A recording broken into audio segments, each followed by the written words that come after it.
It was a quiet Friday evening when Sophia decided to surprise her husband, Daniel, for their third wedding anniversary. He had told her he would be busy with an urgent business dinner at a hotel downtown.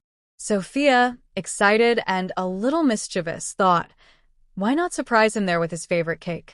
She spent the whole afternoon preparing.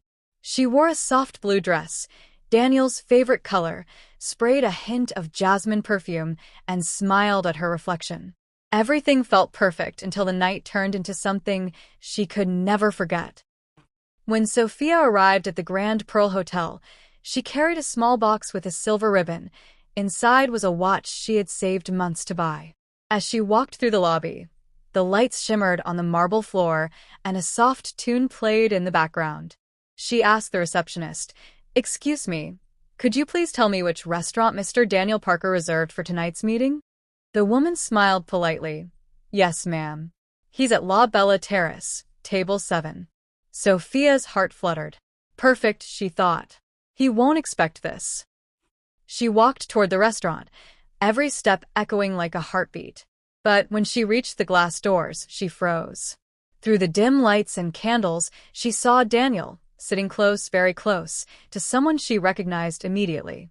It was Lily, her best friend since college. Lily was laughing softly, her hand resting on Daniel's. The world stopped spinning for Sophia. Her mind refused to accept it. No, maybe it's just a business talk. Maybe I'm misunderstanding. But then she saw Daniel lean forward and brush a strand of hair from Lily's face. That tiny gesture, so familiar, so intimate, shattered everything. Sophia's hands trembled as she pushed the door open. The sound of the door caught their attention. Both Daniel and Lily turned at once. Their smiles vanished. "Sophia?"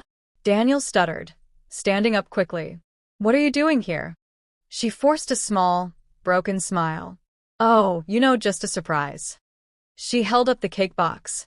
"Happy anniversary, Daniel." The silence was heavier than stone. Lily's eyes dropped. "Sophia, please let me explain." "Explain what?" Sophia's voice cracked, but she didn't cry. "How my husband and my best friend accidentally booked a romantic dinner together?" Daniel stepped closer, guilt painted across his face. "It's not what it looks like." "Then what is it, Daniel?" she whispered. "Because it looks exactly like betrayal." People in the restaurant had started to stare. Sophia didn't care.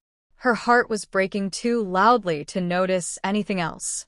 She set the cake box on the table gently, like laying down a piece of her shattered heart, and said softly, "I thought love meant loyalty. But maybe I was the only one who believed that." Then she turned to Lily. "You could have chosen anyone in the world, but you chose the one person who trusted you the most." Tears filled Lily's eyes. "I'm sorry, Sophia. I didn't mean for this to happen." Sophia gave a faint smile, half pain, half strength. "No, Lily. You meant every moment. You just didn't expect me to find out." Without another word, Sophia walked away, her heels clicking like thunder in the silent restaurant. Daniel tried to follow, but she didn't turn back. That night, as she drove home, the city lights blurred through her tears. She realized something powerful.